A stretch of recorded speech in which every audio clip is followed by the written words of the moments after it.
오늘은 미국은 내전 중이라는 책의 저자이신 KBS 강윤기 PD님을 모셨습니다. 네, 안녕하세요. 안녕하세요. 네, PD님 모시고 미국의 심각한 정치적 갈등과 상황들, 주목할 만한 투자 아이디어를 살펴보겠습니다. 작가님, 미국은 내전 중이라는 신간을 발간하셨는데 전체 이 책 읽으면서 아니 미국이 무슨 뭐 내전까지가 그렇게 심각한가 했는데 바로 어저께 트럼프 전 대통령 암살 사건 이슈가 있으면서 야 이게 진짜 심각하구나. 네, 네. 꼭 이거를 웅달식방 시청자분들한테 전해야겠다. 라고 이렇게 생각이 들었는데요. 트럼프 대통령 지지자들을 직접 만나보셨다고 하셨는데, 네, 많이 만나봤죠. 네, 도대체 평범한 미국 국민들이 왜 이렇게 트럼프를 지지하는 건지 뭐 어떤 키워드가 좀 있을까요?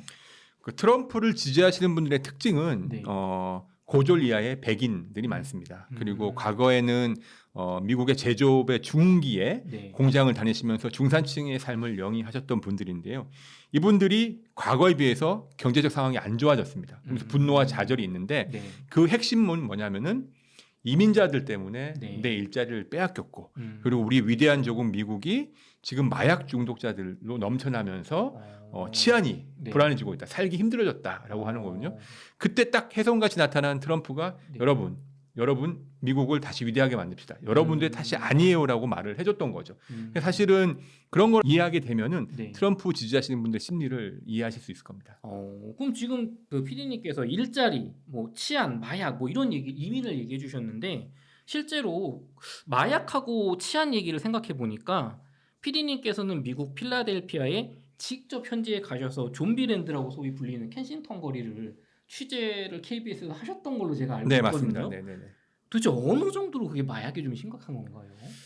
제가 사실은 미국에 3년 동안 특파원으로 근무하면서 가장 미국 사회의 심각한 문제라고 느꼈던 것이 마약 문제예요.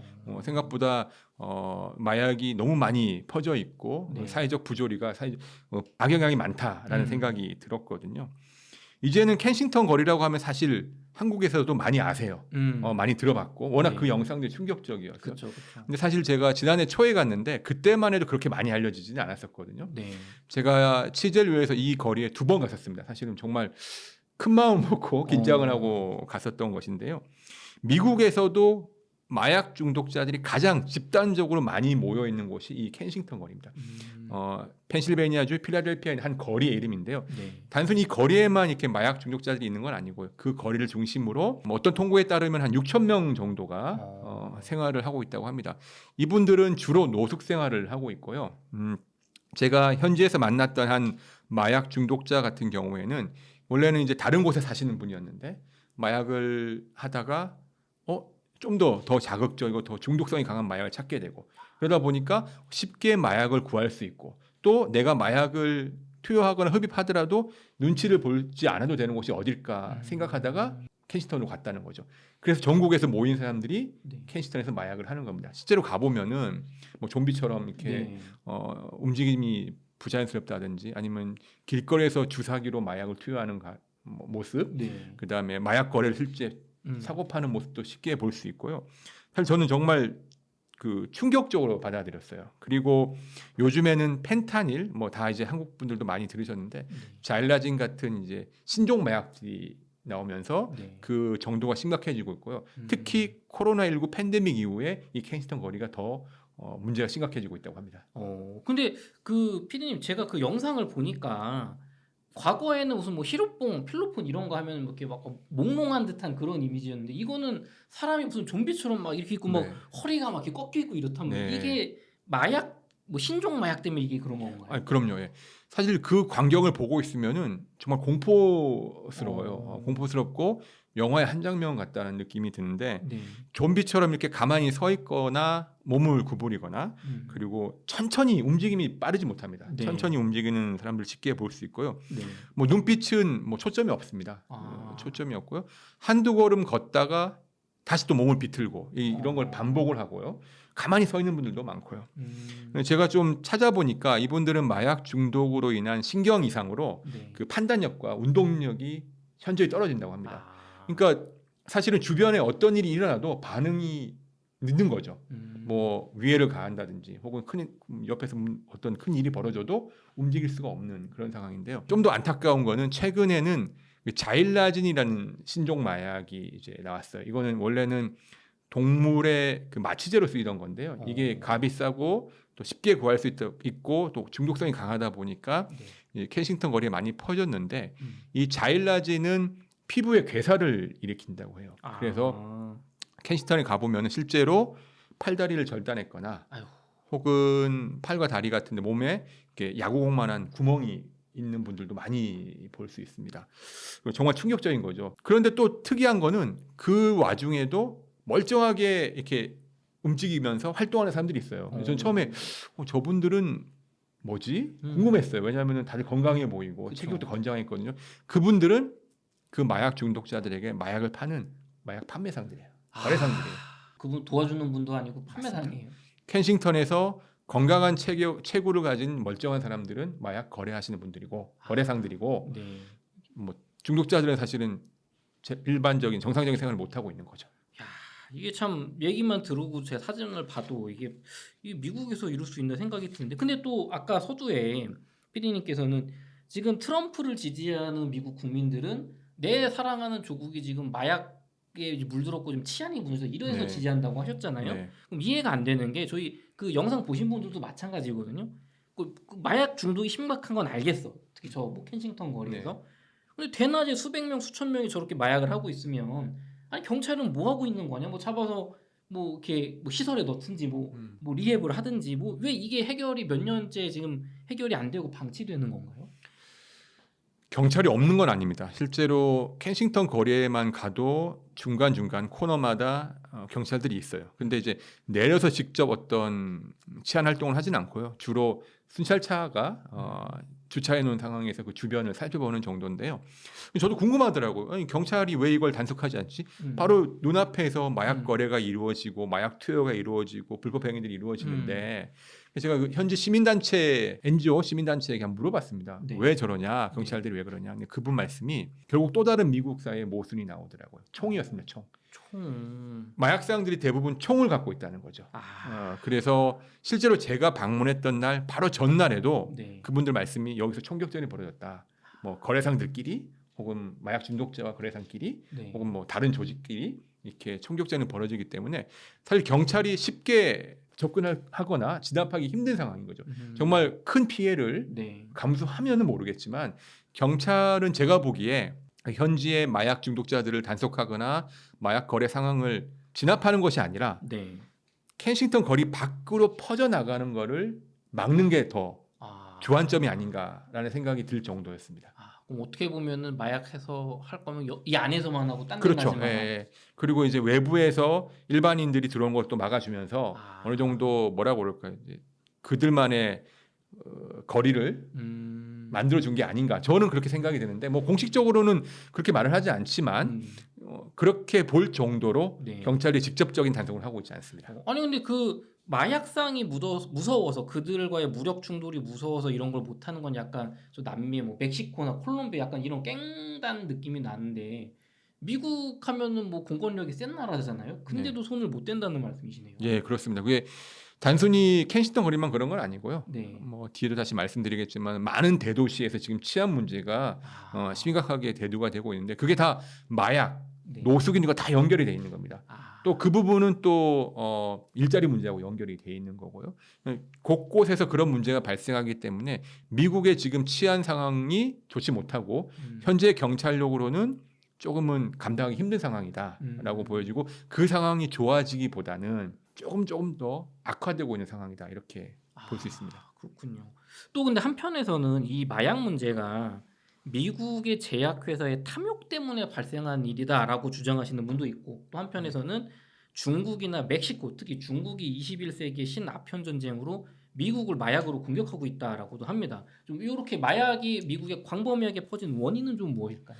그 신 21세기 마약 전쟁이다, 뭐 네. 아편 전쟁이다라고 하는 거는 일종의 음모론이긴 한데요. 뭐 나름의 근거는 있습니다. 주로 뭐 예전부터 미국으로 들어오는 마약은 멕시코를 통해서 들어왔거든요. 근데 지금은 가장 뭐 유행하고 있는 심각한 문제를 일으키는 마약이 펜타닐이라는 이제 알약입니다. 알약인데요. 네. 이 펜타닐도 당연히 멕시코 카르텔을 통해서 미국으로 들어오는데 네. 이 원료를 중국에 있는 화학 업체들이 대고 있다라는 주장을 하는 거죠. 실제로 많이 거기 생산이 되고요. 중국이나 인도에 생산이 되고 있습니다. 그리고 그 뒤에는 당연히 중국과 멕시코의 범죄 조직이 있죠. 그래서 나오는 얘기인데 저는 보다 근본적인 이유는 뭐 좀 뜬금없이 생각하실 수도 있는데 미국의 의료보험 제도에 있다라는 생각이 들어요. 제가 이거는 제가 혼자 생각한 것이 아니고 네. 취재 도중에 제가 그 뉴욕시 특별검사 마약 담당 특별검사를 인터뷰를 한 적이 있거든요. 네. 그분과 대화를 나누면서 느낀 건데 미국은 다 아시다시피 한국과는 다르게 완전한 민영 의료보험 체제입니다. 그래서 우리가 생각하는 뭐 적정 수준의 의료 혜택을 보려면은 1인당 한 달에 최소한 4,500달러는 내야 돼요. 그러면은 우리 돈으로 치면은 60만 원, 70만 원 되겠죠. 뭐 4인 가족 기준으로 하면은 의료보험비만 거의 뭐 300만 원, 250만 원에 300만 원 나가기 때문에 상당수가 의료보험에 가입하지 않은 상황입니다. 그런데 미국 같은 경우에 미국도 뭐 마찬가지고 한국도 마찬가지지만 최근 들어서 정신질환을 앓고 있는 사람들이 늘고 있잖아요. 우울증이나 공황장애 같은 질환을 앓고 있는 사람들이 느는데 의료보험이 없으니까 신경정신과에 못 가는 거예요. 약을 처방전이 없는 거죠. 그렇죠. 그랬을 경우 이 사람들이 쉽게 선택할 수 있는 게 결국은 SNS라든지 불법적인 경로를 통해서 마약성 진통제라든지 아니면 진짜 마약을 구하는 거죠. 그래서 이렇게 이런 문제가 발생했다라고 보는 것이 좀 타당하고요. 더불어서 최근에는 청소년들에게도 이런 마약이 많이 퍼지고 있어서 지금 심각한 문제가 되고 있거든요.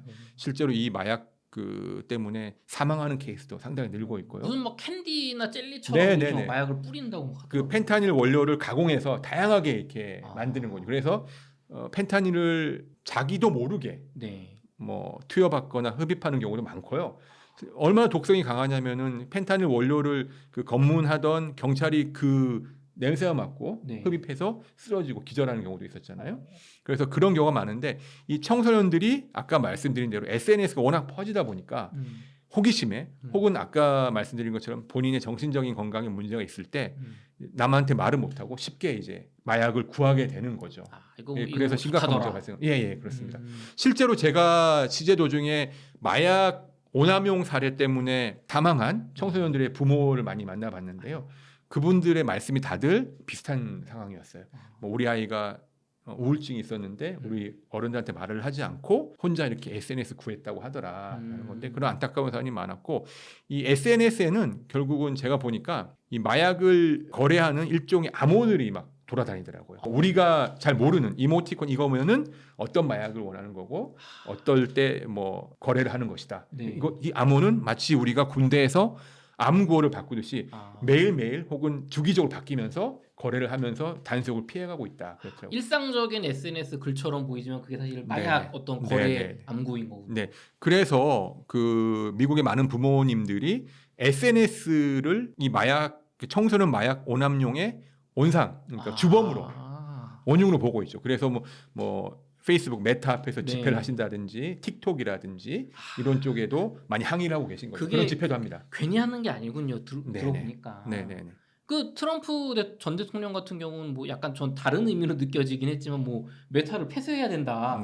이런 게 여기도 약간 연관이 있는 거네요. 이런 것과도. 사실은 뭐 우리나라도 마찬가지고 미국에서도 SNS가 가지는 장점도 물론 많지만 지금 보면은 뭐 마약 문제, 총기 문제, 학교 폭력 문제 같이 미국 사회에서 주로 지금 논의되는 사회적 문제점들이 다 SNS하고 연결이 되어 있습니다. 그렇군요. 그러면 PD님 이렇게 마약 중독이 미국에서 심각하다고 하는데 이게 뭐 필라델피아나 이런 특정 지역에서만 벌어지고 있는 건지 아니면 진짜 미국 전역에서 지금 벌어지는 일상적인 일인지가 좀 궁금합니다. 안타깝지만 미국 전역에서 벌어지는 일상적인 일이고요. 물론 필라델피아의 켄시턴 거리가 뭐 이렇게 나쁜 표현으로 하면은 마약이 제일 먼저 새로운 마약, 신종 마약이 들어오고 소개되는 곳이긴 해요. 그래서 퍼져 나갑니다. 그렇지만 지금 미국 전역의 대도시에서 비슷한 현상들이 벌어지고 있고요. 대도시마다 뭐 일정한 구역, 거리가 마약 중독자들로 넘쳐나는 상황이 벌어지고 있어요. 뭐 뉴욕도 마찬가지고요. 그다음에 LA 같은 경우는 이제 스키드로라는 거리가 있습니다. 거기가 지금 그렇게 변하고 있고요. 뭐 샌프란시스코라든지 시카고, 뭐 시애틀 같은 경우도 있고요. 미국의 많은 대도시에서 비슷한 문제를 겪고 있고 이 아까 제가 자일라진을 잠깐 말씀드렸잖아요. 자일라진 신종 마약, 최신 신종 마약인데 이게 지금 켄싱턴에서 발견되기 시작했고 네. 지금 켄싱턴 거리의 마약 중독자 샘플에서는 약 70% 정도가 이 자일라진이 검출된다고 해요. 근데 이게 그 정도 되니까 다른 도시에서도 한 20-30%씩 나오기 시작했답니다. 이게 퍼지는 거죠. 퍼지는 이렇게 거미줄처럼 퍼져가는 그런 상황입니다. 아, 그럼 그 자일라진이라는 그 신종 마약은 펜타닐보다도 뭐 더 진화한 그런 악성인가요? 이게? 펜타닐보다 값은 더 싸지만 네. 중독성은 더 강하고 쉽게 구할 수 있다는 거죠. 아, 왜냐하면 펜타닐은 워낙 이제 알려지고 펜타닐에 대한 폐해가 네. 몇 년 전부터 좀 유명해지면서 단속도 심해졌고 사람들이 경각심을 갖게 됐어요. 그렇죠. 그러다 보니까 쉽게 이제 그 마약생들도 펜타닐 구하기 힘드니까 더 쉽고 더 빠르게 더 싸게 구할 수 있는 걸 찾다 보니까 동물에게 쓰는 마취제인 자일라진을 다른 마약에 섞어서 유통시키는 거죠. 아, 그렇게 되면은 그 마약을 하는 사람들이 훨씬 더 빨리 중독이 되고 그걸 계속 찾게 된대요. 근데 아까 말씀드린 것처럼 피부에 괴사가 생긴다든지 부작용은 돌이킬 수 없이, 왜냐하면 펜타닐까지만 해도 제가 듣기로는 네. 그 치료가 가능하다입니다. 이게 해독 치료가 가능하대요. 나중에. 근데 이 자일라진은 해독 치료도 좀 잘 안 되는 그런 위험한 마약이라고 합니다. 한번 하면 이제 뭐 돌이킬 수가 없는. 네네네. 그러면은 이렇게 마약을 유통을 한다고 하셨잖아요, 아까. 그럼 뭐 어딘가 미국으로 이렇게 전국 대도시로 막 들여오는 그런 루트가 있을 거잖아요. 네네. 그럼 그 루트가 지금 그 중국이나 멕시코가 연관이 돼 있다 뭐 그런 네, 주장인 네네. 건가요? 기본적으로는 저희가 흔히 아는 이제 코카인 같은 네. 이제 화약 약품이 아닌 고전적인 마약들은 콜롬비아라든지 페루, 남미에서 네. 생산이 된 다음에 네. 지금은 이제 에콰도르 같은 곳이나 이런 걸 통해서 이제 선적이 됩니다. 네. 그리고 나오면은 멕시코를 통해서 그 멕시코 국경, 미국과 멕시코 국경이 워낙 길다 보니까 빈틈들이 많거든요. 네. 그래서 이제 난민들도 넘어오는 거고 이민자들이 네. 그걸 통해서 거래가 되는 거죠. 거래가 되는데 지금 신종 마약들은 이렇게 남미에서 생산할 필요 없이 네. 재배할 필요 없이 만들 필요 없이 간단한 알약, 화학약품도 가능하다는 거죠. 근데 이제 그런 복제약이라든지 약품을 많이 생산하는 대규모로 생산하는 나라가 바로 중국이나 인도거든요. 그래서 지금은 펜타닐이라든지 이런 자일라진 같은 약들은 고전적인 의미에서 남미에서 오는 게 아니라 네. 약을 많이 생산하는 중국이나 인도 등에서 수입이 돼서 멕시코의 카르텔이 유통을 시키고 있다. 그렇게 보시면 됩니다. 아, 그럼 중국이나 인도가 직접적으로 유통하는 건 아니지만 거기에서 생산을 워낙 많이 하니까. 네네네. 아, 그런 근데 지금 말씀하신 대로 이제 아편 전쟁이라고 부르는 이유는 네. 이제 당연히 미국 정부에서도 중국 정부에 많은 협조 요청을 하겠죠. 그래서 이거 좀 그만 좀 해라, 계속해다가. 지금 난리 났다. 근데 이제 중국 정부는 우리 열심히 하고 있어라고 네. 말을 하겠죠, 당연히. 네. 근데 미국 정부나 미국인들 입장에서는 단속을 안 하는 것 같은데, 일부러 그러는 것 같은데, 우리 미국을 병들게 하려고 그러는 것 같은데라고 의구심을 가지는 거죠. 그래서 이런 얘기가 나온 거고, 실제로 제가 찾았던 마약 중독 피해자, 그러니까 뭐 돌아가신 분, 사망한 청소년의 부모님들은 네. 집에 갔을 때 정말 강력한, 아주 강한 중국에 대한 혐오를 갖고 계셨어요. 중국이 우리 아이를 죽였다라고 생각하는 사람도 꽤 많았습니다. 그게 뭐 말하는 것만큼 미국인들이 보기에는 중국 정부가 제대로 단속을 안 하고 있다. 네네. 그들이 보기엔 적어도. 그들이 보기엔 그렇죠. 중국 정부는 뭐 열심히 하고 있다라고 얘기를 하는 거죠, 당연히. 네. 그렇군요. 그러면 피디님, 이게 마약 중독자들이 이렇게 많다면 미국 전역에 아무래도 이게 치안이 멀쩡할 수가 없을 것 같거든요. 그럼 저라도 네. 거기 살고 싶진 않을 것 같은데, 그럼 치안 문제는 괜찮은 건가요? 아마 이번 대선에서도 치안 문제가 아주 핵심적인 키워드가 될 것 같아요. 많은 미국인들이 이거는 뭐 공화당 지지자, 민주당 지지자, 보수 진보를 다 떠나서 느끼고 있는 게 치안 상황이 너무 악화됐다. 코로나19 이후에 더 심각해졌다라고 생각을 하는 거거든요. 이거는 마약하고도 당연히 연결이 됩니다. 이게 좀 악순환의 연속인데요. 일단 마약 중독자들이 늘어나면 네. 그 사람들은 노숙을 많이 하게 됩니다. 그렇죠. 노숙을 하면서 범죄가 많이 발생을 하겠죠. 그럼 범죄가 발생하게 되면 치안이 안 좋아지죠. 치안이 안 좋아지면 주변에 있던 사람들이 떠납니다. 그렇죠. 거의 위험한 동네니까. 도심이 공동화되죠. 네. 그럼 다시 또 노숙자가 더 몰려듭니다. 근데 처음에 마약 중독자라든지 노숙인들은 일자리가 없기 때문에 오는 거죠. 그러니까 노숙인들은 일자리가 없어서 오고 네. 그 노숙인이 마약 중독자가 되고 마약 중독자가 치안 문제를 악화시키고 그러면서 다시 또 노숙이 더 늘어나는 그런 악순환이 계속되는 그런 상황이죠. 그럼 이분들도 그냥 처음부터 노숙인이 된 게 아니라 잘 해보고 싶은데 일자리가 없어서 그런 거군요. 뭐 전부는 아니겠지만. 전부는 아니겠죠. 근데 제가 실제로 만났던 사람들 중에 상당수는 코로나19 시기에 경제적 실패를 했거나 실직을 했거나 뭐 그런 경우로 노숙을 시작한 사람들이 꽤 많았습니다. 그런 게 또 연결이 되는군요. 그럼 또 코로나19도 중국에서 나왔으니까 또 이제 네네. 어떻게 보면 계속 연결되네요. 이게. 네네네. 그렇죠. 그래서 이제 사실은 뭐 뒤에 또 말씀드릴 기회가 있을지 모르겠는데 코로나19 시기에 네. 아시아인들에 대한 증오 범죄, 혐오 범죄가 심각했던 이유도 한 이런 연유가 있는 거죠. 그냥이 아니라 너희 때문에 우리가 이렇게 망가졌어. 네네네. 피디님, 그러면 이렇게 미국의 치안과 마약 문제가 심각해지고 있으면 바이든 정부, 지금 민주당 정부는 좀 어떤 노력을 실제로 좀 기울이고 있나요? 당연히 바이든 정부도 치안을 잡기 위해서 노력을 하고 있다라고 말하고 있고 실제로 뭐 상식적으로 어떤 정부가 자국의 치안 상황이 악화되는 걸 그냥 보고 있겠습니까? 그렇죠. 근데 이게 역부족이거나 혹은 공격을 받을 수 있는 포인트가 하나 있는데요. 이게 트럼프 쪽 지지자들은 이렇게 얘기를 합니다. 너네들이 치안 상황을 악화하도록 내버려 뒀잖아. 이게 무슨 얘기냐면은 4년 전이죠. 2020년에 미국에서는 BLM, 블랙 라이프스 매터라는 흑인의 생명도 소중하다라는 그 시위가 아주 크게 벌어졌습니다. 당시에 이제 흑인 조지 플로이드가 경찰의 뭐라고 할까요? 폭력적인 진압에 의해서 목숨을 잃은 불행한 사건이었는데요. 그 뒤로 미국 전역에서 인종차별에 반대하는 시위가 벌어졌었죠.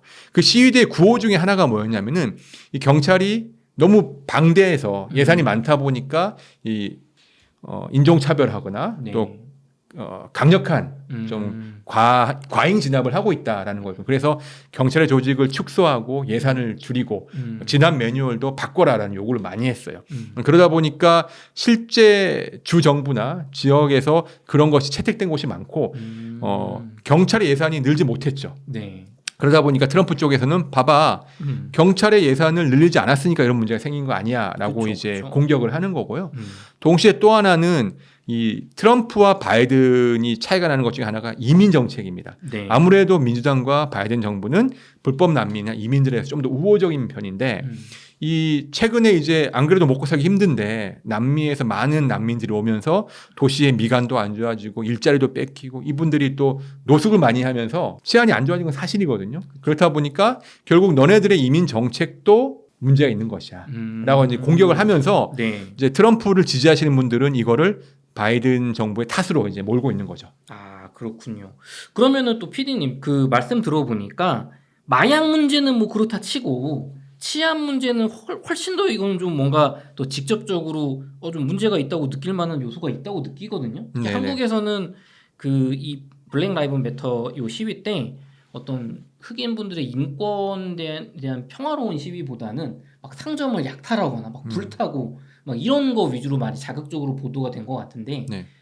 PD님이 보시기에 그런 시위가 주로 있었는지 아니면 대부분은 뭐 평화로운데 그런 것만 좀 미디어에 소개됐는지 좀 궁금합니다. 사실은 뭐 대부분은 평화로운 시위였고요. 인종차별에 항의하는 일반적인 시민들이 참여했던 시위였습니다. 다만 말씀하신 대로 일부에서는 폭력적이고 무장한 채로 이렇게 시위를 했던 곳이 많습니다. 뭐 실제로 뉴욕 같은 데도 초기에는 다 건물에 바리케이트를 쳐가지고 약탈을 막으려고 했던 거고요.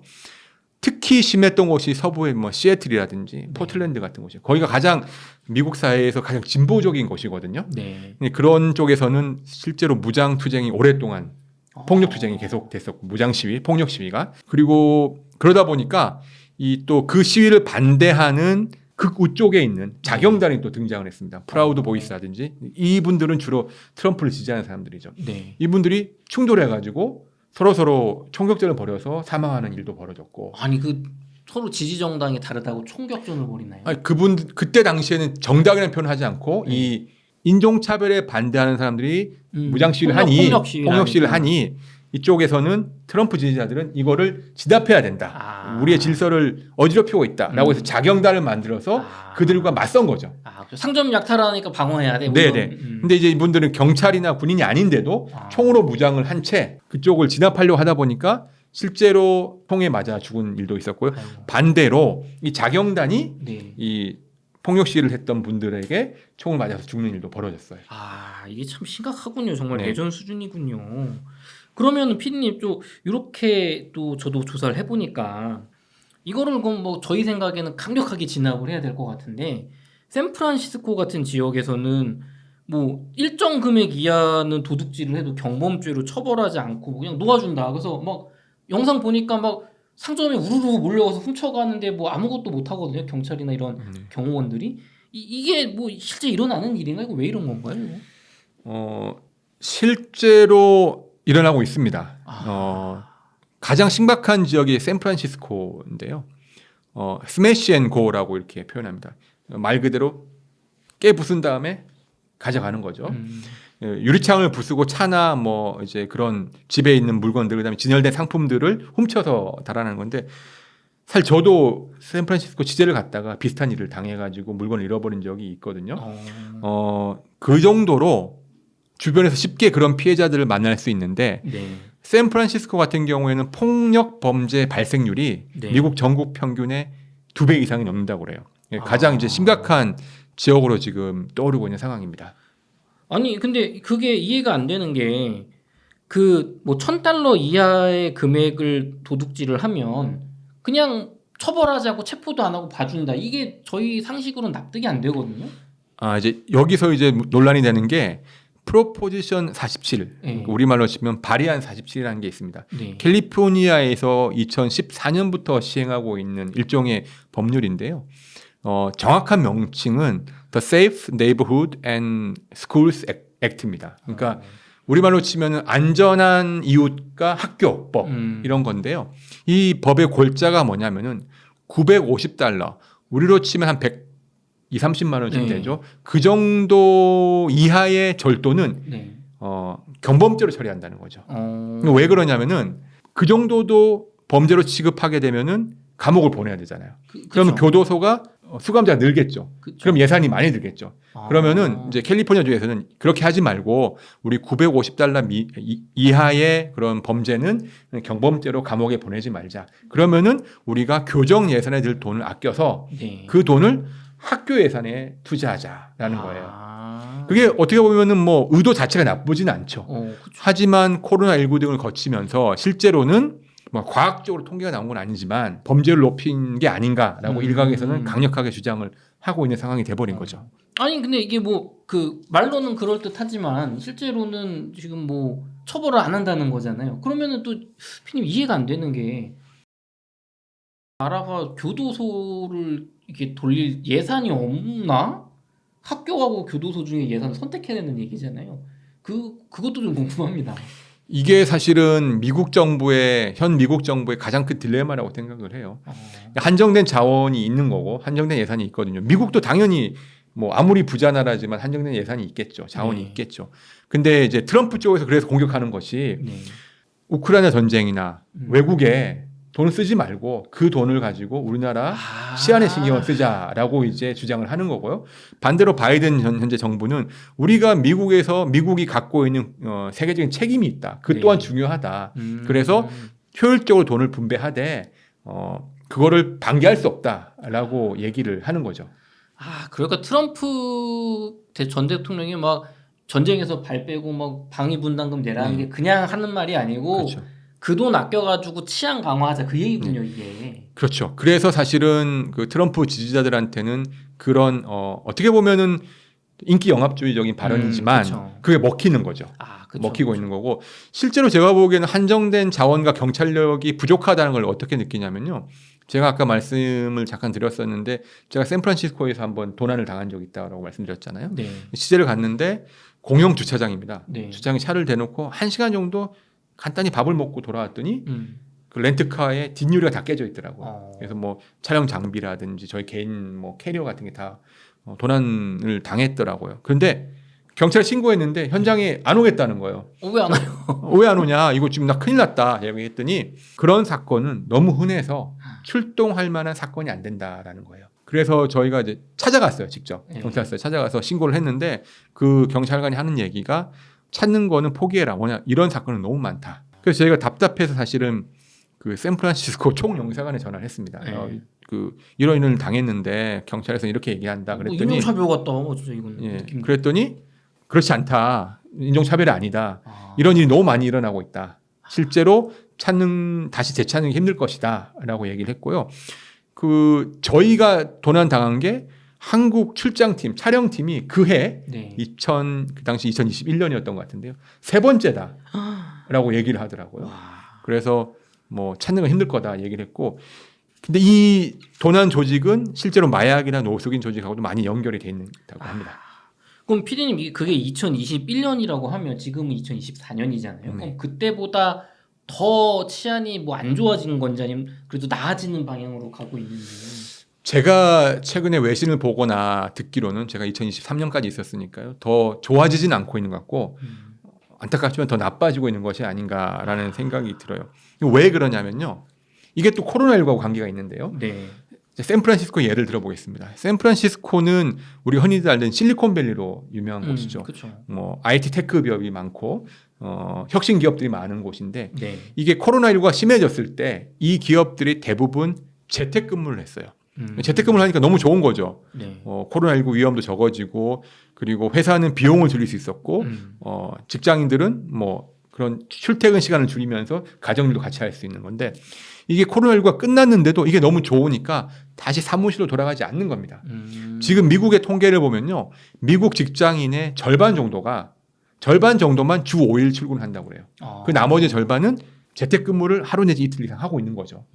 근데 이 샌프란시스코는 그런 경향이 아주 강했고 그러다 보니까 도심지에 있던 사무실들이 비기 시작합니다. 그러면 어떤 일이 벌어질까요?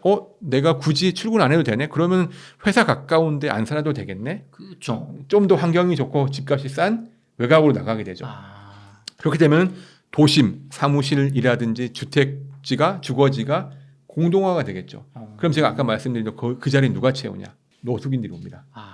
노숙인들이 오면 뭐가 생기죠? 마약 문제가 생깁니다. 마약이 생기니까 치안이 안 좋아지죠. 그렇죠. 치안이 안 좋아지니까 남아있던 사람도 또 떠납니다. 그렇죠. 공동화는 더 심해지는 거죠.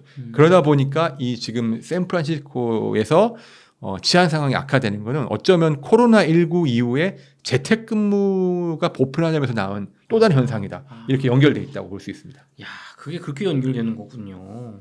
그러면은 약탈과 치안 공백으로 손해를 못 견뎌서 기업들이 철수하고 공실이 나는 게 아니고 공실이 이제 그 재택근무로 문화가 많이 바뀌어서 공실이 나니까 거기를 노숙인들이 많이 들어와서 치안과 약탈 뭐 이게 생기는 거라고 봐야 되는 건가요? 이거는 뭐 닭이 먼저냐 달걀이 먼저냐 그런 문제인 것 같은데 두 개가 연결돼서 복합적으로 악순환이 계속되고 있는 것이죠. 예. 그럼 우리나라 같은 경우는 그래도 우리나라는 뭐 우리 좀 인구 감소해서 좀 지방 이렇게 공동화되는 지역이 있지만 그렇다고 해서 거기에 막 뭐 노숙자나 뭐 마약 하시는 분들이 와서 그런 문제가 생기진 않잖아요. 네네. 그럼 뭔가 근본적인 이유가 있을 것 같은데 아까 서두에서 PD님께서 일자리가 사실은 모든 문제의 원인인 것 같다 그런 얘기를 해주셨단 말이에요. 네. 근데 또 트럼프는 소위 러스트 벨트라고 하는 이런 일자리 문제 가지고 이제 전통적인 민주당 지역인 그런 쪽에서 표를 트럼프가 지금 가져가고 있다고 하는데 네. 이 내용도 좀 궁금합니다. 제가 사실 책에 그 부분을 아주 자세히 썼는데요. 아마 책을 읽어보시면 충분히 쉽게 이해하실 수 있을 것 같은데 아까 말씀드렸던 켄싱턴 거리도 사실은 거기가 아주 부흥했던 유명했던 공업 지역이었어요. 그런데 그 공장들이 떠나버린 거죠. 떠나면서 마약 중독자들이 모인 거거든요. 똑같은 현상이 미국에 다 일어나는 겁니다. 트럼프를 지지하는 핵심 지지층은 네. 아까 말씀드린 대로 고졸 이하의 백인 그리고 전통적으로는 미국의 오래된 산업이었던 제조업이라든지 농업 등에 종사했던 사람들이 핵심 지지층이고 거기서 트럼프 현상이 시작됐습니다. 이분들은 뭐 일리노이, 뭐 위스콘신, 오하이오, 펜실베이니아 뭐 이런 주에 사시는 분들이 주로 많은데요. 이분들은 공장을 다니면서 중산층 생활을 했기 때문에 기본적으로는 노조 활동을 많이 했어요. 그래서 대부분의 노조 활동하신 분들은 친민주당 성향이었거든요. 그렇죠. 그런데 2000년대에 접어들면서 하나둘씩 그분들이 다니던 공장들이 문을 닫고 아시아, 중국으로 이전하기 시작합니다. 이제 인건비가 낮으니까요. 그렇죠. 세계화로 막 공장이 없어졌죠. 미국은. 그렇죠. 이제 세계의 분업화가 이루어지면서 직격탄을 맞은 거죠. 그러니까 내가 열심히 노조도 하면서 민주당을 지지했는데 네. 일자리가 없어지고 외국인들에게 거기 돌아가고 있네. 그리고 아까 말씀드린 대로 이 위대한 조국이 외국인들이 와서 내 일자리를 뺏고 있고 또 마약을 하면서 치안도 안 좋아지고 있구나라는 거죠. 그래서 이 직격탄을 맞은 경제적 이유로 직격탄을 맞으신 분들이 아 이거 안 되겠다. 난 도대체 왜 이렇게 내 삶이 안 좋아졌지? 분노와 좌절을 겪게 되는 겁니다. 그래서 그런 지역을 러스트 벨트, 녹슨 지역이라고 하는 거거든요. 예전엔 잘 돌아갔지만 지금은 녹이 쓸어버렸다는 거죠. 근데 이때 짜잔하고 2016년에 트럼프가 등장합니다. 여러분 당신이 지금 힘든 건 분노하고 좌절하는 거는 당신 때문이 아니에요. 바로 외국인들 그리고 우리의 공장을 앗아간 중국인들 때문이에요. 중국 때문이에요. 그리고 거기에 그걸 허용하게 해줬던 저 워싱턴의 부패한 관료들 그리고 민주당 정부 때문이에요라고 이제 아주 대중들이 듣기 좋고 원하는 말을 해주는 거죠. 그렇죠. 이해할 수 있는 언어로. 네, 아주 쉽게. 트럼프는 쉽게 말합니다. 아주 쉽고 간결하게. 네. 거기에 이제 예전에는 민주당을 지지했던 사람들이 옮겨가게 된 거죠. 그게 트럼프 현상의 시작이라고 보면 됩니다. 근데 PD님 이게 우리나라로 치면 전라도에서 뭐 국민의힘을 경상도에서 민주당을 뽑는 격으로 정말 정말 정반대의 정치성이 바뀔 정도인데 그 정도로 지금 이 지역의 일자리 문제가 이분들 입장에서 심각한 건가요? 그럼요. 지금 사실은 제가 취재 도중에 트럼프 지지하시는 분들의 집을 많이 가봤어요. 근데 그 동네 자체가 황폐해 있어요. 예전에는 막 인구가 북적북적하면서 공장 다니는 사람들도 그 시끄러웠던 곳인데 아이들은 없고 당연히 다 다른 일자리를 찾아서 도시로 떠났고 그곳은 그 남아 계신 분들도 예전의 영화를 기억하면서 분노와 좌절에 차 있는 분들이에요. 집이 한 집 걸로 한 집이 비어 있는다든지 또 집에 계신 분들도 나이 드신 분들이 이제 이사를 하지 못해서 사시는 거죠. 안 가는 게 아니라 못 가는 거죠. 네네. 그런데 또 한편으로는 이분들이 사실은 그 공장이 외국으로 옮겨가면서 값싼 사실은 생필품들, 제품들을 샀던 거거든요. 물가가 사실 낮아졌던 거죠. 또 그런 부분에 대해서는 사실은 인식하지 않습니다. 누린 혜택은 지금은 어쨌든 내 일자리, 내 삶을 망가뜨린 것이 바로 거기에 있다라고 보기 때문에 분노와 좌절을 하고 있는 거죠. 그렇군요. 근데 또 PD님께서 미국은 내전 중 책에서 되게 놀라셨던 게 러스트벨트 지역에서 트럼프를 지지하는 미국 국민분들을 여러 분 만나 보셨는데 우리가 생각할 때는 트럼프 지지자면 막 과격하고 뭔가 좀 이렇게 폭력적이고 이럴 거라고 생각을 했는데 실제로 만나봤더니 뭐 엄청나게 선량하고 성실한 평범한 미국인이더라라고 적어주셨거든요. 실제로 굉장히 뭐 평범한 우리 주변에 있는 그런 이웃의 느낌인가요? 저도 사실은 편견을 갖고 있었는데 처음 제가 이제 미국에 부임해서 2020년에는 트럼프 지지자들의 집회를 가면 좀 무서웠어요. 왜냐하면 코로나19가 한창인데도 마스크를 끼고 있는 사람들이 없고 저희들 흔히 TV나 영화에 보면 미국의 그 우락부락한 백인 아저씨들 비이성적인 것 같은 딱 그 오토바이 타면서 두건하고 그런 실제로 그렇습니다. 트럼프 지지자들 중에는 그런 사람들이 많아요. 그런데 그분들을 직접 만나서 얘기를 들어보니 그렇지 않더라는 거죠. 그냥 평범한 사람들이더라. 제가 기억나시는 분이 트럭 운전수가 계셨어요. 그분도 오토바이를 타면서 트럼프 깃발을 달고 다니고 집에는 온갖 트럼프 선전물이 있고 트럼프에 대한 광지지자예요. 제가 물어봤어요. 당신은 왜 트럼프를 지지하게 됐습니까? 했더니 이분이 트럭 운전사였는데 예전에는 그 공장과 이 항구 같은 데를 이제 납품을 하면서 상당히 좋은 환경에서 살았던 거죠. 근데 공장들이 없어지니까 당연히 일자리가 줄었겠죠. 그쵸. 일감이 줄었겠죠. 그러면서 가정 불화가 생기고 이혼을 하고 그 와중에서 트럼프가 나타나서 말을 해주면서 트럼프 지지가 된 거예요. 트럼프는 일종의 그분에게는 종교와 같은 거죠. 트럼프가 말하는 건 다 맞는 거죠. 근데 그분 집에 가서 얘기해 보면 그냥 아주 평범한 분이에요. 다만 본인의 좌절을 얘기할 때나 정치적인 순간을 얘기할 때는 변합니다. 아주 강력하고 단호하게 얘기하면서 때로는 좀 무서울 정도로 얘기를 하는데 이분이 저한테 얘기하더라고요. 우리 집에 총이 있다. 총을 갖고 계신 분이에요.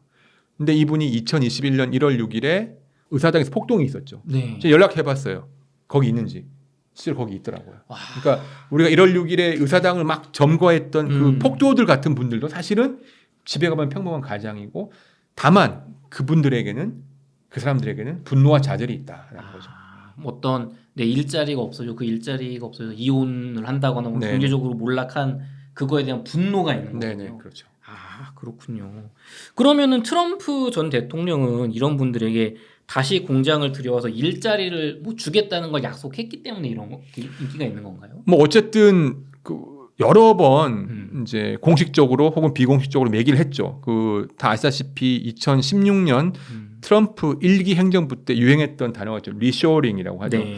리쇼어링이라는 거는 이제 제조업체를 다시 혜택을 줘서 본국으로 돌아오게끔 하는 거거든요. 그렇죠. 당시에 트럼프 행정부가 이 리쇼어링을 강력하게 주장을 했고 그게 얼마나 성공했는지 모르겠지만 리쇼어링이 제대로 이루어지게 되면 어쨌든 일자리를 뺏겼던 분들은 일자리를 다시 찾을 수 있으니 그렇죠. 트럼프 지지자들은 그 정책에 환호하는 것이고요.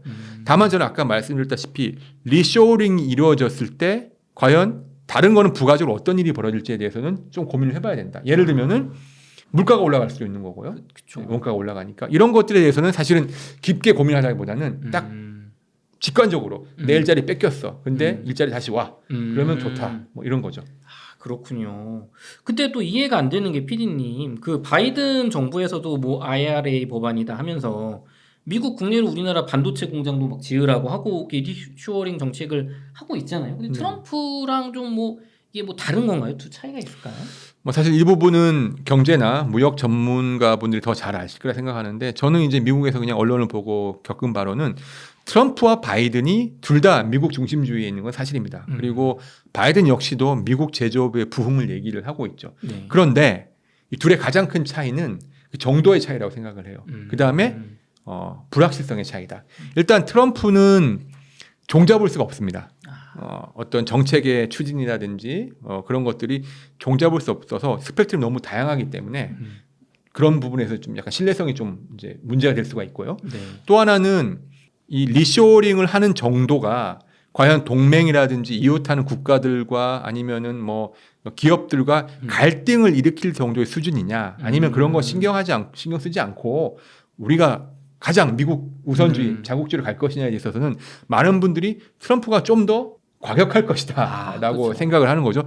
예를 들어서 지금 트럼프가 공약으로 얘기하는 게 관세를 뭐 50% 60%까지 매기겠다고 얘기를 하잖아요. 네. 그게 1기 행정부 때 2016년에는 한 25% 정도였거든요.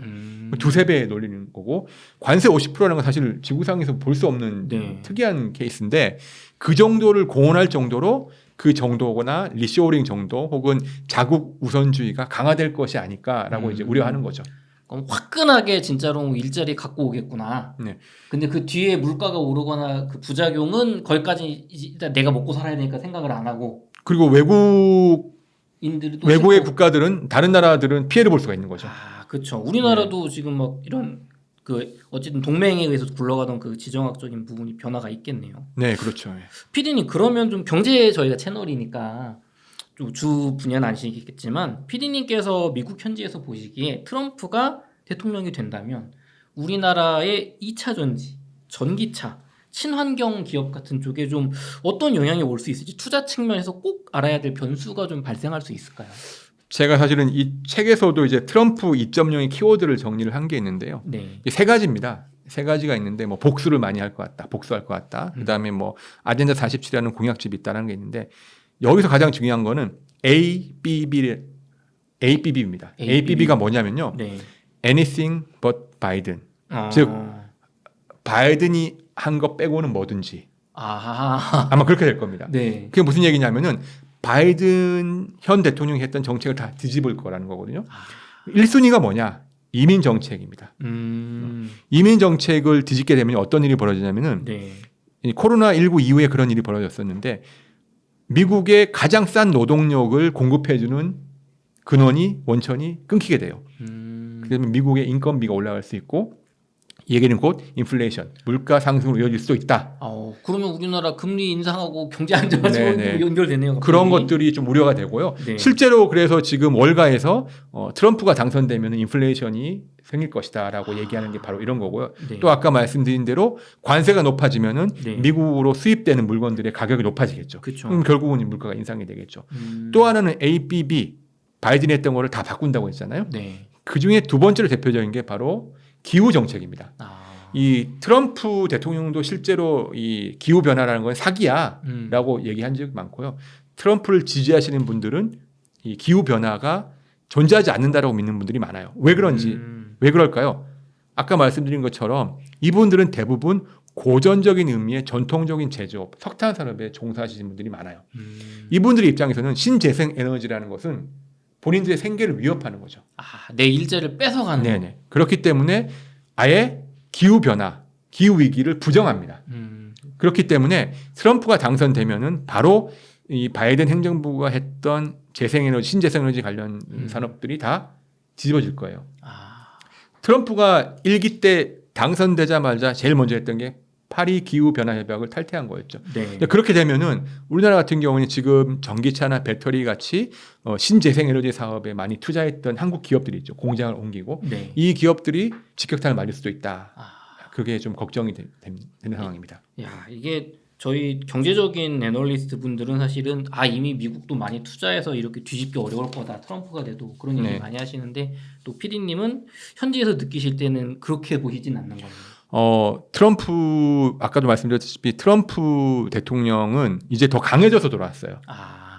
트럼프 후보는 예전에 2016년보다 훨씬 더 강해졌고 국정 경험도 있고 강력한 지지층이 있습니다. 그렇기 때문에 좀 더 본인이 원하는 걸 더 강력하고 때로는 폭력적으로 할 수도 있다라는 생각이 들고요. 그런 부분에 있어서는 미국의 이익이 아닌 것들은 다 과감하게 바꿀 수도 있다라는 생각이 들고요.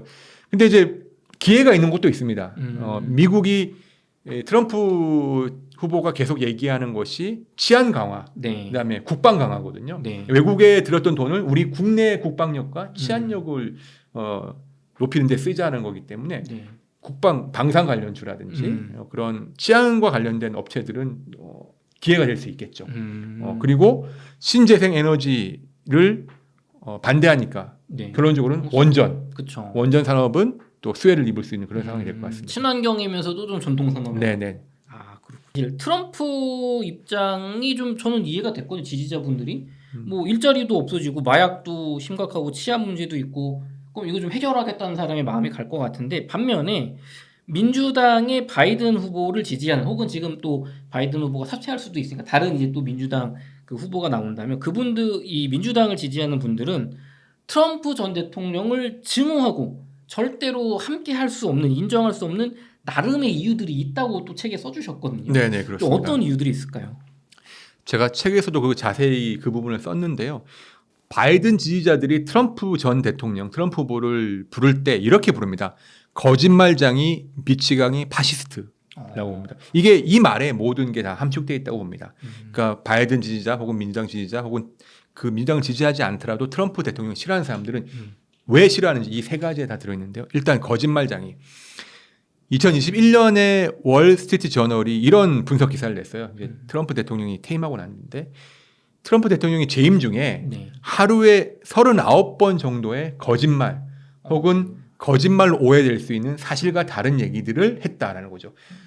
이거는 이제 분석을 했으니까 사실은 이제 팩트라고 볼 수 있는데 실제로 얼마 전에도 트럼프 대통령이 이런 얘기를 했었죠. 한국이 방위비 부담을 하고 있지 않다. 이거는 팩트가 다른 얘기죠. 그쵸. 한국이 이제 절반을 내고 있는데 네. 그러니까 이런 식으로 본인에게 이득이 되는 거라면은 이해관계가 있다면은 사실을 왜곡하거나 거짓말을 사실 많이 했습니다. 그렇기 때문에 많은 반 트럼프 진영에서는 트럼프는 거짓말장이야라고 보는 거고요. 또 사실은 트럼프는 여러 가지 사법 리스크가 있어요.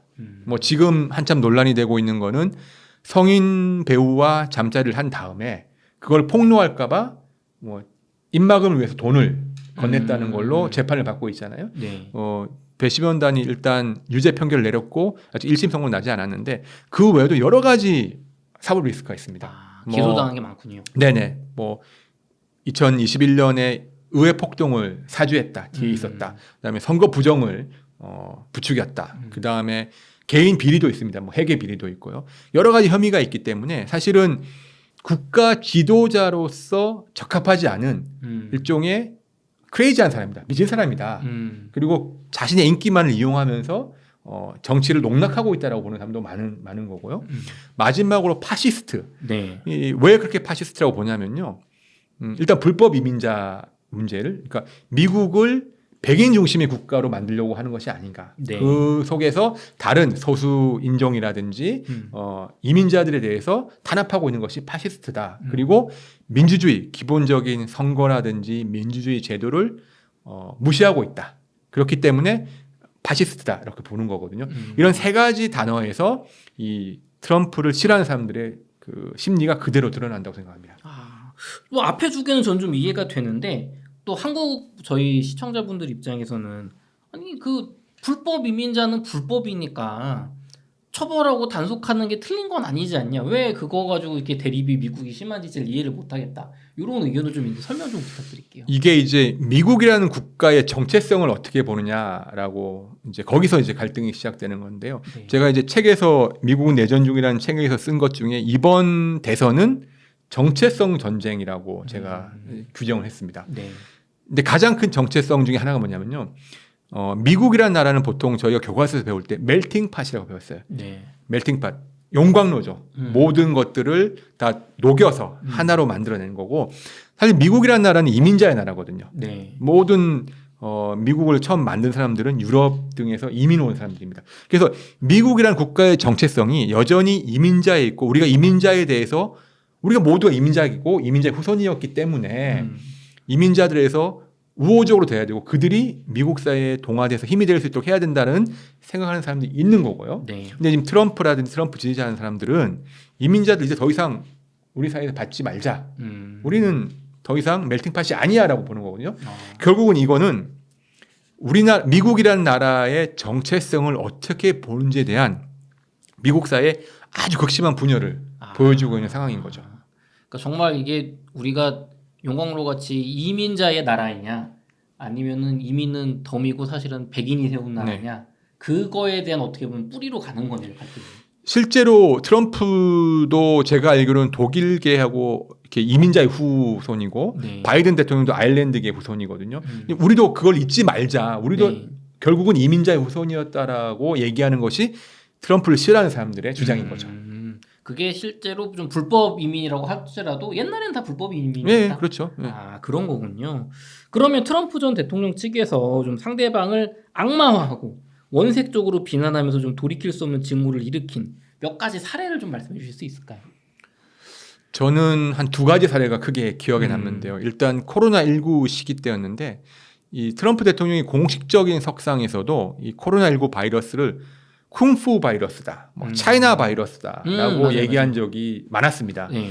사실 일국의 대통령이 얘기하기에는 좀 아주 혐오성 발언이죠. 왜냐하면 이제 국가 간의 외교 관계가 있고 하니까. 그쵸. 물론 코로나19 바이러스가 중국에서 발언된 것은 맞지만 그렇게까지 조롱하면서 혹은 이제 혐오적인 발언을 했어야 되느냐라는 게 논란이 많이 됐었는데 실제로 제가 보기에는 그런 트럼프 대통령의 태도 때문에 네. 미국민들 중에서 일부는 아시아인들에 대한 증오, 혐오가 많았고 실제로 그게 코로나19 시기에 범죄로 나타난 경우가 많았습니다. 저는 그게 대표적으로 생각이 나고요. 요즘에는 트럼프 전 대통령이 이런 얘기를 많이 하죠. 그 선거 유세나 이럴 때 이민자들이 우리의 피를 더럽히고 있다. 그런 얘기를 하는 거예요. 예, 그렇게 이제 원색적인 표현을 쓰고 있습니다. 그리고 이민자들을 동물에 비유하는 적도 있었어요. 그러니까 사실은 뭐 불법 이민을 막고 하는 거는 뭐 지도자로서 할 수 있는 얘기라고 생각이 들지만 이 표현의 정도나 이 비유가 과연 이게 수용될 만한 우리가 현실적으로 받아들일 만한 수준이냐 여기에 대해서 논란이 있는 거고 이걸 통해서 누군가에게는 증오를 불러일으켜서 정치적 이익을 얻고 또 누군가에게는 분노를 사게 하는 그쵸. 이런 일이 반복되고 있는 것이 아닌가라고 바이든 지지층에서는 얘기를 하고 있는 거죠. 근데 또 PD님 공화당 내부에서도 절대 트럼프는 안 된다는 세력도 있다고 또 미국은 내전 중 책에서 써주셨습니다. 그건 또 왜 그런 건가요? 제가 취재를 하면서 공화당원들을 많이 만나봤었죠. 네. 근데 뭐 제가 만난 게 정확한 수치가 데이터는 아니겠지만 적어도 20%에서 30% 정도의 공화당 지지자들은 당원들은 트럼프를 싫어했습니다. 지지하지 않았어요. 물어봤어요. 왜 트럼프를 싫어하십니까? 라고 했을 때 그분들의 대답도 비슷해요. 품격이 떨어지거나 거짓말을 많이 하거나 민주주의를 해치고 있다라는 분들인데 음. 그런 분들의 사실은 지지가 공화당 경선 과정에서 니키 헤일리 전 유엔 대사에게 갔던 거고요. 네. 그분들의 분명한 지분이 있었죠. 네. 그런데 저는 이제 이 공화당 내에서의 반 트럼프의 일부 정서도 이제 제대로 말하기 쉽지 않지 않나라는 생각이 들어요. 왜 그러냐? 바로 말씀하셨던 그 트럼프에 대한 암살 시도 때문인 것 같아요. 아, 이제 뭐 트럼프가 워낙 극적으로 살아남았고 그렇죠. 또 거기서 서사를 만들면서 네. 공화당 내에서 트럼프를 반대하거나 싫어한다는 얘기를 하기가 쉽지 않다. 그리고 니키 헤일리 유일한 경쟁자였던 니키 헤일리가 이제 트럼프 지지 선언을 했고 뭐 전당대회에서도 연설할 예정이라고 하니까 이제 공화당 내에서의 반 트럼프는 이제 없어지지 않을까, 이제 평정하지 않았을까. 이제 사실은 죽을 뻔한 고비였지만 네. 공화당 내에서 입지만을 보거나 선거를 생각하면 트럼프는 상당히 많은 걸 얻은 사건이 되는 거죠. 목숨이 위험했지만 결과적으로는 이 도움이 되는 사건이다. 그렇게 볼 수 있다고 생각합니다. 아, 그렇군요. 그 피디님, 미국은 내전 중이라는 책을 쓰셨습니다. 한번 그 저희 시청자분들께 어떤 책인지 소개 좀 부탁드릴게요. 아, 네. 저기 제가 책을 하나 가져왔는데요. 오네어 미국은 내전 중이라는 제목인데요. 부제가 PD 특파원 미국의 진실을 생중계하다라는 겁니다. 제가 이제 3년 동안 미국에 이제 근무하면서 한 34개 주를 다니면서 한 120여 개 아이템들을 취재해 봤어요. 뭐 그 중에는 정말 뭐 다양한 주제가 있었죠. 정치, 경제, 사회, 문화, 케이팝도 있었고요. 그런데 제가 그 취재하면서 가장 느꼈던 것 중에 하나는 미국 사회의 분열이 정말 준내전 상황으로 심각하구나라는 걸 느꼈고 이것을 좀 한국의 시청자들, 독자들에게 마치 방송을 보듯이 생중계하듯이 좀 전달하고 싶다. 그래서 쉽고 재밌게 썼고요. 그래서 사실은 제목에 오네요. 네. 지금 방송 중이라는 것도 넣었고요. 아마 책을 읽으신 분들은 이런 얘기를 하시더라고요. 마치 다큐멘터리를 직접 보듯이 쉽고 재밌게 미국의 현실과 분열상 그리고 2024년 미국 대선이 어떤 의미가 있고 우리나라와 세계에 어떤 영향이 있는지를 좀 쉽게 이해할 수 있었다 이렇게 말씀하시더라고요. 그래서 좀 많은 관심을 가져주시면 좋겠다 그런 생각이 듭니다. 네. 네. 피디님, 또 책에서 보면 정치적으로 과거에도 미국이 분열된 적이 있었지만 이번에는 그 수준이 다르다. 합의가 불가능한 수준의 분열과 증오가 있고 대선 결과에 불복하거나 총을 이용한 내전이 발생할 수도 있다고 적어주셨거든요. 정말로 미국이 서로를 국민을 죽고 죽이는 남북 전쟁식의 내전에 빠질 수도 있다. 선거 이후에 그렇게 보시는 건가요? 물론 그런 일이 있어서는 안 되겠죠. 그런 일을 막아야 된다고 생각하고 다만 저는 걱정스러운 게 그 정도까지는 아니더라도 상당한 수준의 갈등과 분열, 충돌이 있을 수 있다라고 생각을 하는데요. 그 이유는 일단 승복하지 않는 문화가 네. 발생했다는 거, 생겨났다는 거죠. 사실은 미국 민주주의를 떠올리면요, 저희가 다 기억하다시피 참 멋있었다라고 생각되는 게 선거가 끝났을 때 깨끗하게 승복하는 그런 자세였어요. 2000년에 엘고가 그랬고요, 2008년에 존 맥케인이 그랬고요, 2016년에 힐러리 클린턴이 그랬죠. 근데 2020년에 트럼프가 처음으로 승복하지 않습니다. 심지어는 이게 부정선거라고 주장을 했고 그것이 결국은 의사당 폭동이라든지 충돌로 이어졌던 거거든요. 과연 저는 제일 걱정스러운 게 이번 2024년 미국 대선이 끝났을 때 누가 이기든 네. 진 쪽이 승복을 할까? 쉽지 않을 것 같다는 생각이 들어요. 왜냐하면 이번 선거는 지난 선거보다 훨씬 더 양측에서 모든 걸 걸었고 절대 질 수 없는 선거라는 생각을 하고 있습니다. 그리고 상대방 후보를 절대 인정할 수 없습니다.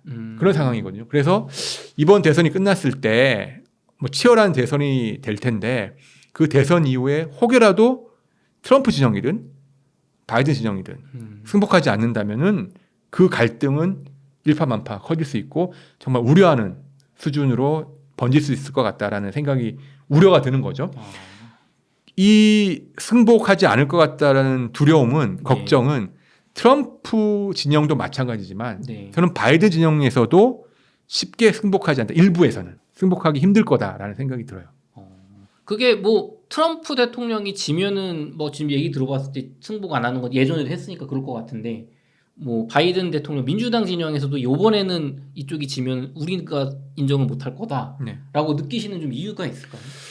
일단 제가 직접 만났을 때 2016년, 2020년 대선에 비해서 반 트럼프 진영의 그 적대감이라든지 혐오감 네. 이것은 적개심은 너무 상상을 초월하는 상황이에요. 아, 그리고 2020년 그 BLM 때도 아까 네. 말씀드렸다시피 실제로 총격전이 벌어졌고 이 사람들은 트럼프가 집권하는 것은 독재 국가, 파시스트 국가로 돌아가는 것이다. 아. 미국이 민주주의 국가를 포기하는 거다라고 생각하는 거거든요. 약간 히틀러가 들어오는 예, 예. 그런 느낌이고. 예. 그래서 실제로 그분들의 집회 현장을 가보면 이 트럼프 얼굴에 히틀러를 아.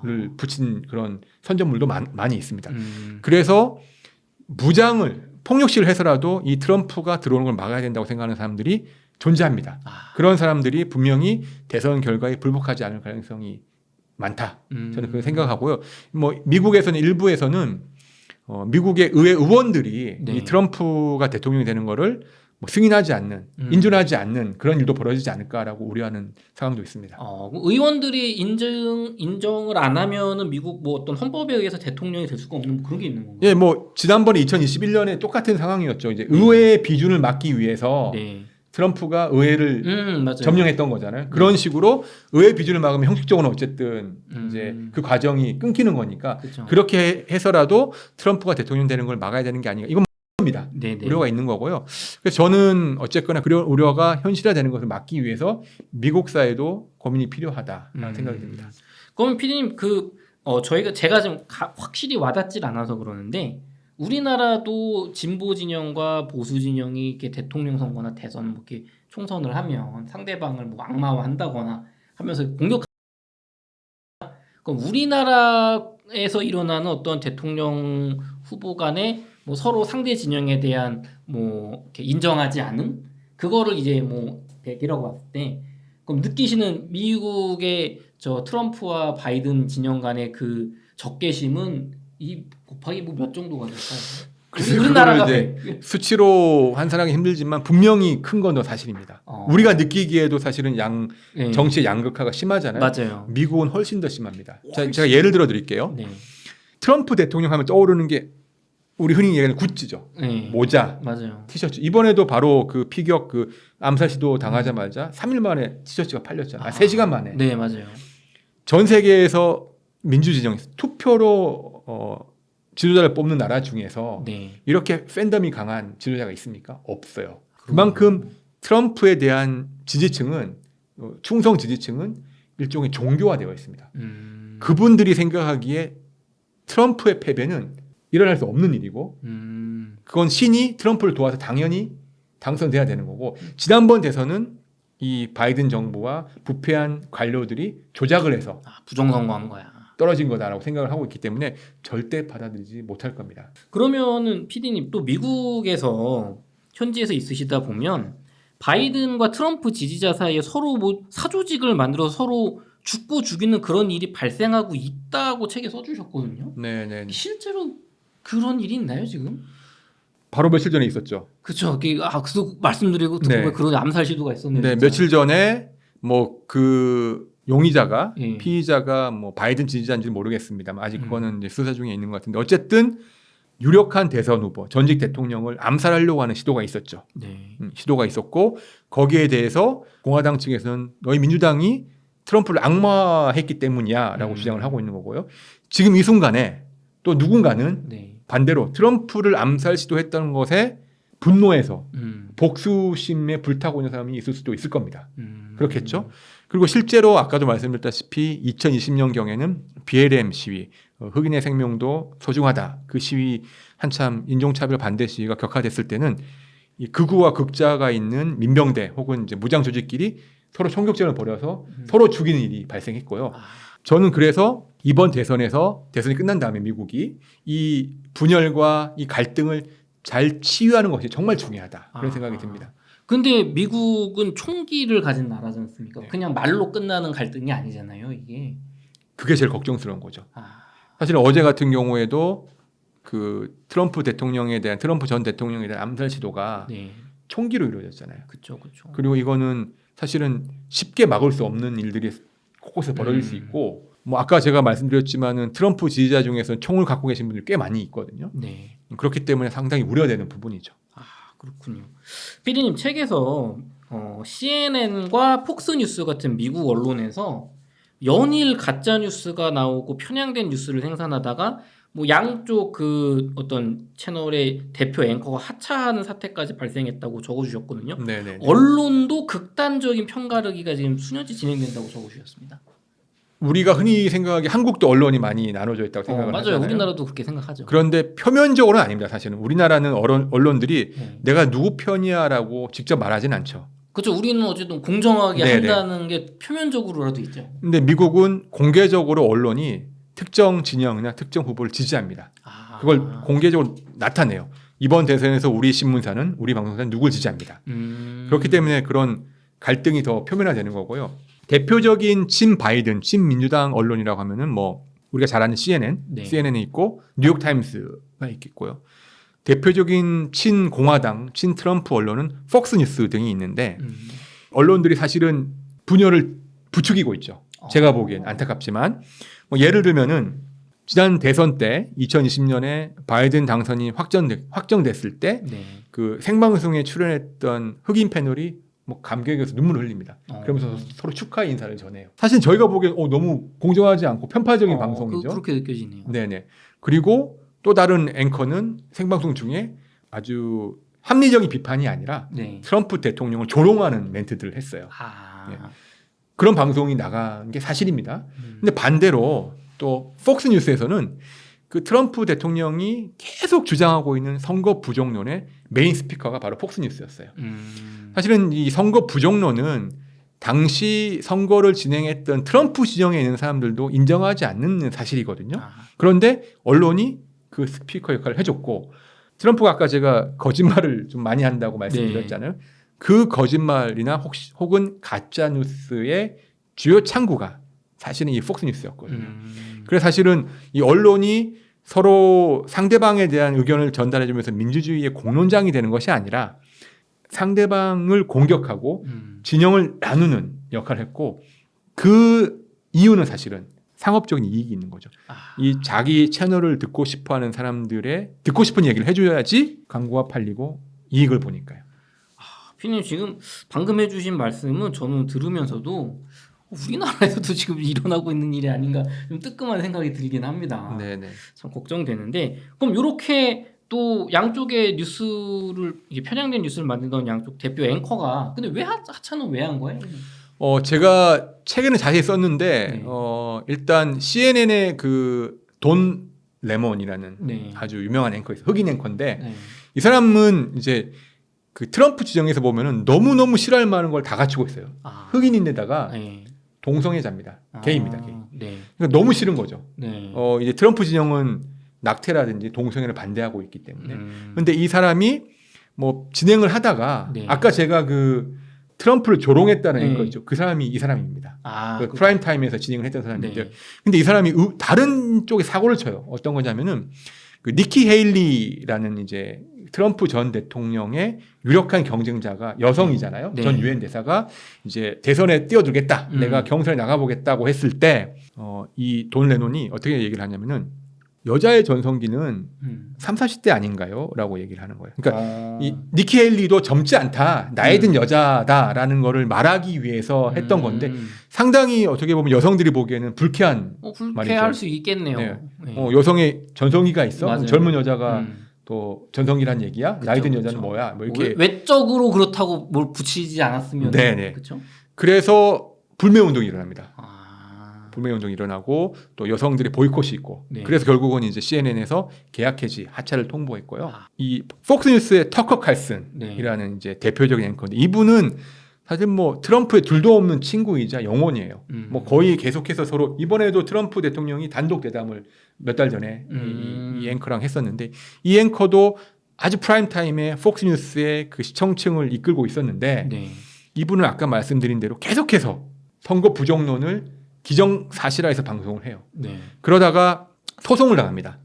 이 개표기를 만들었던 회사에서 소송을 해요. 우리가 왜 부정을 했다는 거냐? 우리 개표기를 제대로 선거 치렀는데 왜 자꾸 그런 걸 더 씌우냐? 그런데 재판부에서 개표기 제조회사에 손을 들어줘요. 그러면서 폭스뉴스에 제가 정확한 금액은 기억나지 않는데 아주 천문학적인 배상을 해라. 제가 책에서 봤을 때 막 네, 한 6조 했던 것 같은데. 조단이었던 것 같은데. 폭슨스 입장에서는 정말 회사에 큰 엄청 손해를 입힌 거죠. 그래서 해고가 되는. 사실은 본인들이 지지했던 세력을 혹은 그 지지를 업었던 세력을 배반한 거죠, 사실은. 야, 이쪽도 참 미디어가 문제가 많다는 생각이 듭니다. 피디님, 그럼 미국이 이렇게 대선 후에 정말 내전에 가까운 분열이 일어나거나 국론이 통일되지 않으면 좀 우리나라의 정치 외교적으로 좀 악영향이 있을 것 같은데 좀 네네. 어떤 문제들이 예상이 되시는지요? 사실 저희한테는 그게 더 문제죠. 네. 뭐 미국은 내전 중이라고 제가 책 제목을 쓰긴 했지만 내전이 일어나서는 안 되고 국론이 분열돼서는 안 된다라고 저는 생각을 하고 있는데 어쨌든 그 정도의 차이는 있겠지만 그 분열은 아마 분명히 발생할 거고 갈등이 발생을 할 거거든요. 네.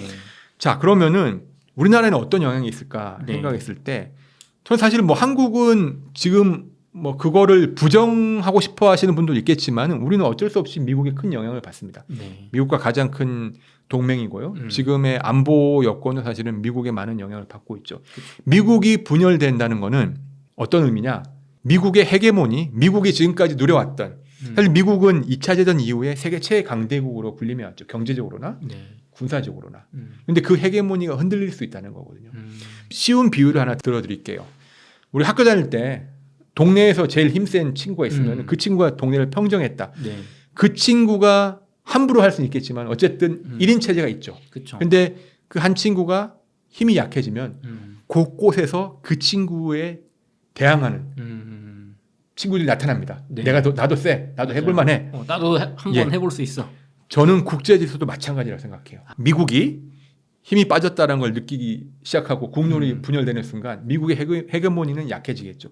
그러면은 각 지역에서 미국의 헤게모니에 도전하는 국가들이 등장합니다. 실제로 등장했죠. 네. 중국, 그쵸. 러시아, 지금 이스라엘도 미국 말을 잘 안 듣고 있지 않습니까? 맞아요. 예, 그렇게 되면은 국제 질서가 갈등이 심해지고 아주 복잡해지겠죠. 근데 우리나라는 무역도 대외 의존도가 많고 네. 안보도 사실은 강대국 사이에 있는 나라란 말이죠. 그랬을 경우에 과연 예전에 우리가 하던 대로의 외교나 한미 관계로 버틸 수 있을까? 혹시 다른 장애물이라든지 문제는 없을까? 정신 똑바로 차리고 지켜봐야 되는 상황이다. 그런 생각이 듭니다. 야, 저도 정말로 생각이 드는 게 만약에 미국이 그렇게 분열을 하게 되면 정말 중국의 시진핑 주석이 말하는 것처럼 대만 침공할 수도 있는 거고 그럼요. 예. 러시아 우크라이나 전에서 미국이 발 빼면 러시아가 또 휩쓸 수도 있는 거고 이게 정말 보통 일이 아니라는 생각이 드는데 끝으로 피디님 저희 웅달책방 시청자분들을 위한 한 말씀 부탁드리겠습니다. 이제 오늘 미국에 대한 얘기들을 나눠봤는데요. 제가 이 미국은 내전 중이라는 책을 쓰면서도 여러 번 강조했던 것이 있습니다. 이게 미국에 있는 이 극단적인 분열 상황, 여기서 미국이라는 글자 주어를 한국어로만 바꿔도 아무런 이상한 적이 없습니다. 맞아요. 그러니까 한국도 그만큼 분열되어 있고 미국에서 일어나는 문제들이 판박이처럼 한국에서도 상당 부분 일어나고 있습니다. 다행스러운 거는 우리는 미국이라는 답안이 있습니다. 미국이 먼저 시험을 치르거든요. 그쵸. 이번 대선을 거치면서 다행스럽게도 미국이 좀 극심했던 분열과 갈등을 치유하면은 그것은 바로 우리한테 모범 답안이 될 것이고요. 그게 아니라 원하지 않았지만 미국이 좀 더 심한 갈등, 심지어는 정말 분열, 내전 상황이 간다. 그러면은 우리한테는 타산지석이 되겠죠. 그래서 우리도 3년 뒤에 대선이 있잖아요. 네. 미국의 대선이 어떻게 치러지고 있고 그것이 어떻게 결론지고 미국이 어떻게 갈등을 통합하는지 갈등을 치유하는지를 유심히 지켜보고 우리도 배워야 된다. 그런 말씀을 꼭 시청자들한테 드리고 싶고요. 그래서 이 책도 읽어보시면 그런 부분들을 잘 이해하실 수 있을 거라 그런 생각이 듭니다. 네. 이렇게 해서 미국은 내전 중의 저자이신 KBS 강윤기 PD님을 모시고 오늘 인사이트를 나눠봤습니다. 긴 시간 동안 수고 많으셨습니다. 네, 고맙습니다.